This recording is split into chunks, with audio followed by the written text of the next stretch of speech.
Si tu m'as donné ta vie, je te donne la mienne. Dans le froid de la nuit, mon cœur t'appartient. Et quand la tristesse arrive, je sais tu es là, toujours près de moi. Bon mercredi, bienvenue dans votre émission La Victoire de l'amour. J'espère que vous allez bien ce matin. Comme on le fait tous les mercredis depuis quelques semaines déjà, on rejoint quelqu'un que vous aimez vraiment beaucoup. Si vous saviez les beaux commentaires qu'on reçoit, je suis tellement content. Elle n'a que 20 ans, mais avec une foi tellement rafraîchissante. Notre amie Marie-Jeanne.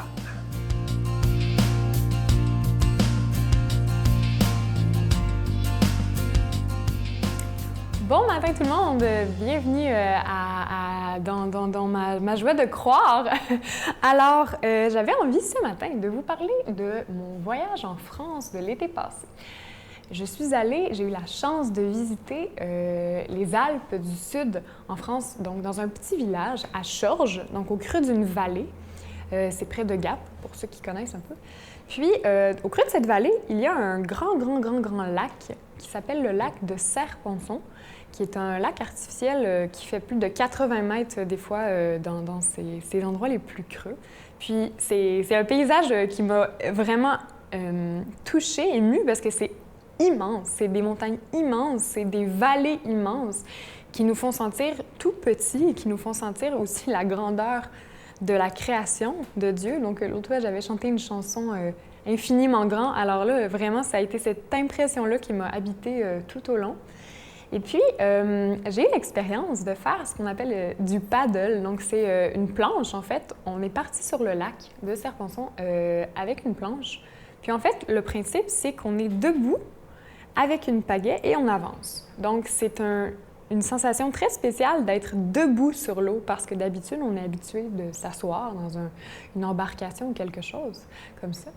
Puis, donc, je me suis retrouvée debout à avancer tranquillement avec la vallée autour de moi le matin comme ça. C'est une sensation incroyable. Puis, à un moment, j'ai vraiment figé parce que j'ai réalisé, c'est comme un sentiment de vertige qui m'a pris, sentiment de me sentir immensément petite dans l'immensément grand, puis de ne pas savoir sur quoi j'étais. Tu sais, c'est du vide en dessous de toi, tu es debout, tu marches, puis là, tu dois continuer d'avancer.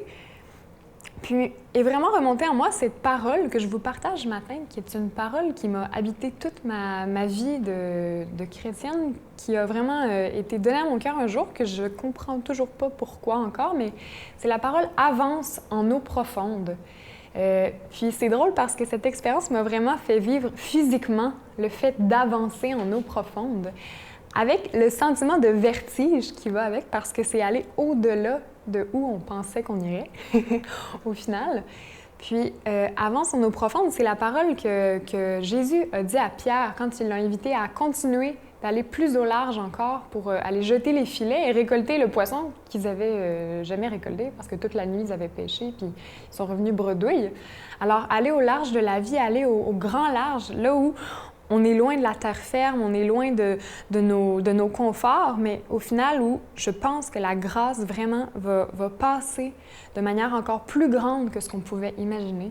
Puis cette sensation de vertige, je pense qu'elle est normale quand on suit le Christ parce que ça nous dépasse. Ça nous dépasse dans ce qu'on est, dans notre être.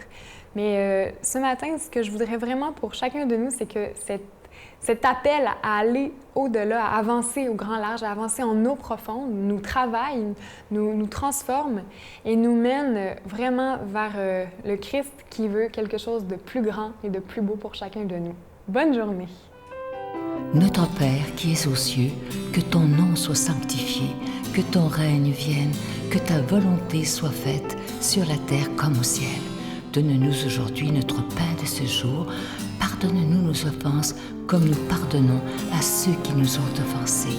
Ne nous laisse pas entrer en tentation, mais délivre-nous du mal, car c'est à toi qu'appartient le règne, la puissance et la gloire pour les siècles des siècles. Amen.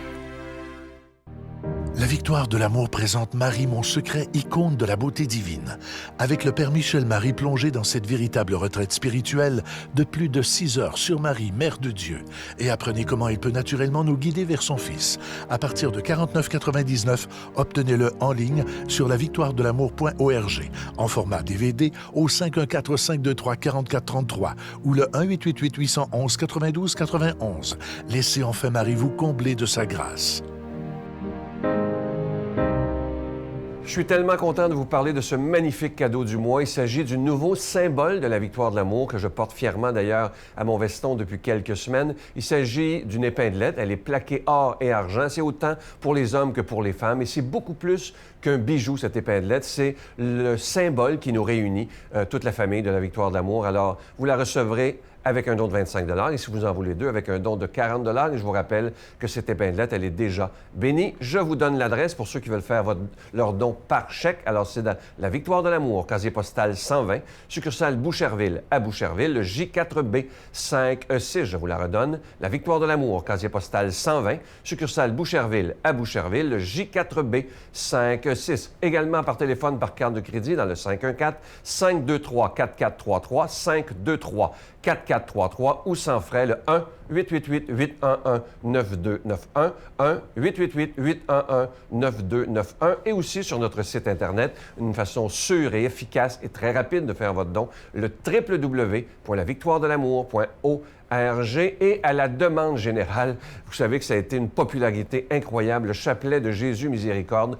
Vous avez demandé qu'il revienne. Alors, on en avait manqué, mais là, les religieuses ont eu le temps d'en fabriquer d'autres. Vous savez qu'ils sont fabriqués par une communauté religieuse à Mexico. Je dois vous dire qu'ils ont travaillé très, très fort. C'est pas fait en usine, c'est vraiment fait dans la prière. Alors, pour ceux qui voudraient se procurer, encore une fois, le chapelet de Jésus Miséricorde, il est maintenant toujours disponible. Je veux prendre le temps de vous remercier de tout cœur de votre grande générosité et merci aussi, et c'est très important, de votre prière.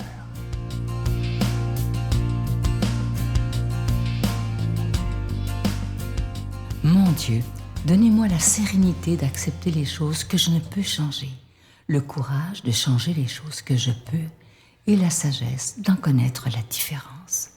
Amen. Aujourd'hui, la parole de Dieu est proclamée par quelqu'un qu'on apprécie beaucoup, l'abbé David Vincent.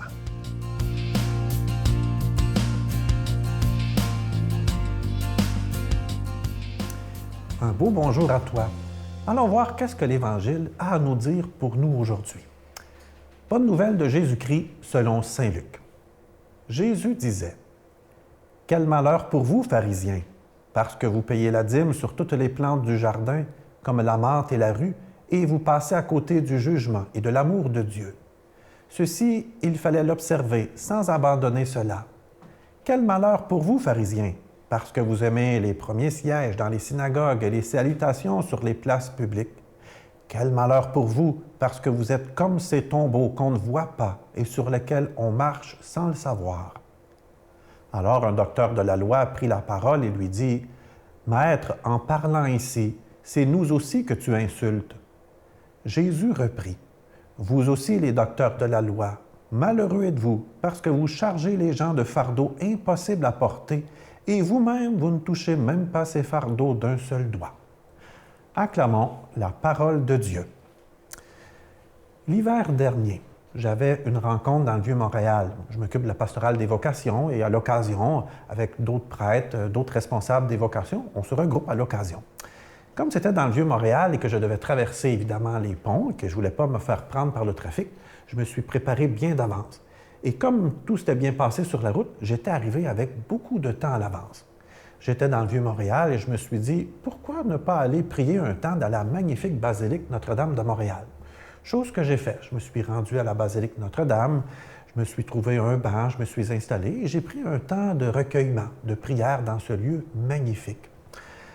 J'étais un peu distrait, dérangé par les touristes, les gens qui viennent visiter et qui viennent admirer ce beau lieu.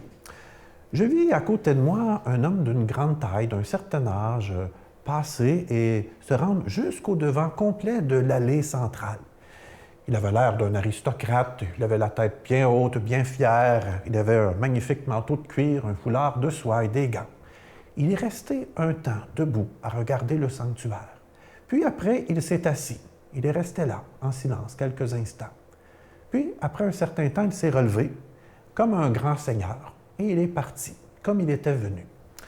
Intérieurement, je me faisais cette réflexion personnelle en me disant « voilà probablement un pharisien, quelqu'un qui cherchait à être vu, à montrer combien il est bon, et surtout combien, dans le fond, qu'il voulait occuper la première place. » Peu de temps après, j'ai entendu comme une voix qui me dérangeait.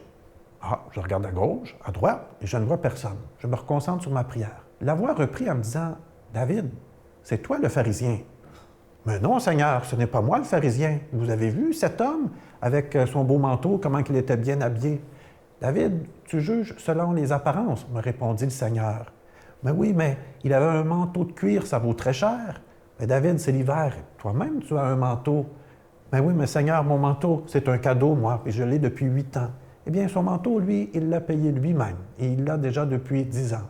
Et son foulard de soie, il l'a acheté en solde. Il ne l'a pas payé très cher et ça fait encore plus longtemps qu'il l'a aussi. David, tu n'es pas d'abord attentif à son cœur. Tu sais, cet homme, il était riche. Il avait une entreprise. Son associé l'a escroqué. Il a perdu sa femme. Il a pensé au suicide. Et depuis, jamais sa prière n'a réclamé vengeance. Il s'est raccroché à moi. Sa prière est une prière de détresse. Toi, David, tu l'as jugé selon les apparences. Moi, je connais son cœur. Mais Seigneur, il ne s'est même pas mis à genoux devant toi convenablement pour te prier. David, il a une vieille blessure à son genou. Il n'est plus capable de se mettre à genoux. La voix s'est arrêtée. Cela m'a fait réfléchir. Et finalement, peut-être qu'en effet, c'est moi qui est en train de devenir pharisien en jugeant mon prochain. Jésus, dans l'Évangile d'aujourd'hui, a des paroles très dures vis-à-vis des pharisiens. Pas parce qu'il les haït ou les déteste, mais il remet en question leurs attitudes, leur façon d'agir, leur façon d'être, qui jugent ou eux-mêmes parfois se situent comme étant meilleurs que les autres. Dans la vie aujourd'hui, je ne veux pas faire de morale, mais il est facile peut-être de juger ou de condamner notre prochain sans même peut-être tout connaître de lui. C'est tellement facile sur Internet, sur Twitter, sur Facebook, des fois, d'exprimer notre opinion sans peut-être prendre du recul ou peut-être de tenter d'essayer d'avoir un esprit critique devant ces personnes-là.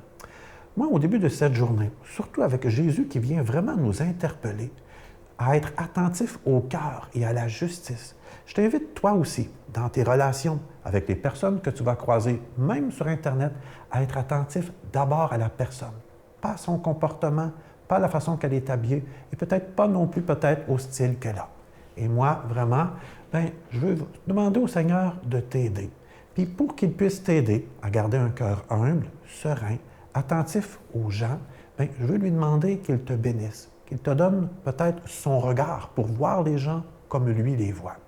Et moi, vraiment, je demande au Seigneur de te bénir. Et je le fais au nom du Père, du Fils et du Saint-Esprit. Amen. Je vous salue Marie, pleine de grâce. Le Seigneur est avec vous.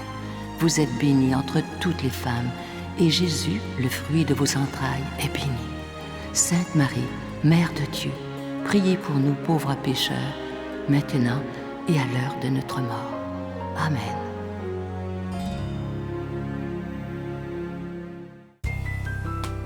La Victoire de l'amour vous invite à venir vivre des moments inoubliables en Italie en compagnie du père Michel Marie, Miguel Padilla, Brigitte Bédard et la participation occasionnelle de Sylvain Charon. Nous visiterons Venise, Vérone, Pise, Florence, Assise, Tivoli et Rome, la ville éternelle. Célébration eucharistique avec le père Michel Marie.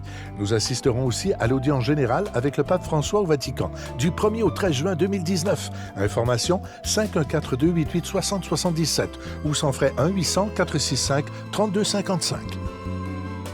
Je vais prendre le temps de vous remercier de vous procurer ce magnifique cadeau du mois. Il s'agit de ce nouveau symbole de la victoire de l'amour, les plaqués or et argent. C'est en épinglette. Je le porte toujours sur mon veston, évidemment. Et cette épinglette, elle est déjà bénie. Et c'est plus qu'un bijou, c'est plus qu'une épinglette. C'est vraiment le symbole de ce qui nous rassemble. Lorsqu'on voit quelqu'un qui porte cette magnifique épinglette, on se dit « Ah, on fait partie de cette belle famille de la victoire de l'amour. » Merci de tout cœur de votre grande générosité. Moi, j'ai fait beaucoup de thérapie, beaucoup de choses. Puis à un moment donné, j'étais tanné de consommer, puis ça gelait plus, puis je courais dans la ruelle, il faisait froid.